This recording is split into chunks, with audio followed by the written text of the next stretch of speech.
1971 সালের বীর মুক্তিযোদ্ধা, আধুনিক বাংলার রূপকার, স্বাধীনতার ঘোষক শহীদ প্রেসিডেন্ট জিয়াউর রহমান ওই কালুরঘাট তার কেন্দ্র থেকে বলেছিলেন, আমি মেজর জিয়া বলছি, আমি স্বাধীনতার ঘোষণা করছি। সেদিন তার ডাকে সাড়া দিয়ে এদেশের ছাত্র জনতা, কৃষক, শ্রমিক, মেহনতি মানুষ সেদিন ঝাঁপিয়ে পড়েছিল এই পাক হানাদার বাহিনীর বিরুদ্ধে।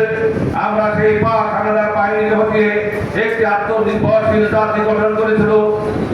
শেখ মুজিবুর রহমান দেখলাম শহীদ প্রেসিডেন্ট জিয়াউর রহমানকে বিভিন্নভাবে তিনি তার স্বাধীনতা যুদ্ধ শেষ করে তিনি আবার ফিরে গেছিলেন এবং একটি সরকার, যে শেখ মুজিব সরকার দেশ পরিচালনা করেছিল, এদেশের মানুষের গণতন্ত্র হরণ করেছিল, বাক স্বাধীনতা কেড়ে নিয়েছিল।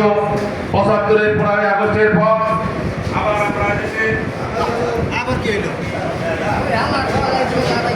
১৫ই আগস্টের পরে আবার দেশের ছাত্র জনতা এক হয়ে শহীদ প্রেসিডেন্ট জিয়াউর রহমানকে এদেশের রাষ্ট্রভার দায়িত্ব গ্রহণ করেন এবং তিনি অল্প কিছুদিনের মধ্যেই তিনি বাংলাদেশে না আন্তর্জাতিকভাবে তিনি একটি নাম গঠন করেছিলেন।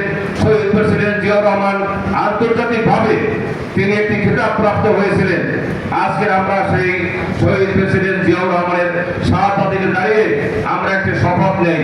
শহীদ প্রেসিডেন্ট জিয়াউর রহমানের যে আদর্শ, আমাদের দেশনেত্রী বেগম খালেদা জিয়ার আদর্শ, যে আদর্শ নিয়ে আজকে আমরা এবার রাষ্ট্রীয় ক্ষমতায় এসেছি, আমাদের তারুণ্যের অহংকার তারেক রহমান তাদের যে নীতি আদর্শ, আমি মনে করি তাদের সেই নীতি আদর্শ নিয়ে তিনি একটি আত্মনির্ভরশীল জাতি গঠন করবেন। সেই জাতি গঠনের প্রয়াসে আমরা যদি সবাই সহযোগিতা করি, আজকে একে অপরের সহযোগিতায় আমরা যদি সুন্দর একটি দেশ পরিচালনা করতে পারে, শহীদ প্রেসিডেন্ট জিয়াউর রহমানের উত্তরসূরিকে আমরা সবাই সহযোগিতা করব এবং আজকের প্রেসিডেন্ট জিয়াউর রহমানের শাহাদাত বার্ষিকীতে তার রুহের মাগফিরাত কামনা করে উপস্থিত সবাইকে ধন্যবাদ জানিয়ে আমার সংক্ষিপ্ত বক্তব্য শেষ করছি। খোদা হাফেজ। বাংলাদেশ জিন্দাবাদ। সবাইকে ধন্যবাদ। আসসালামু আলাইকুম।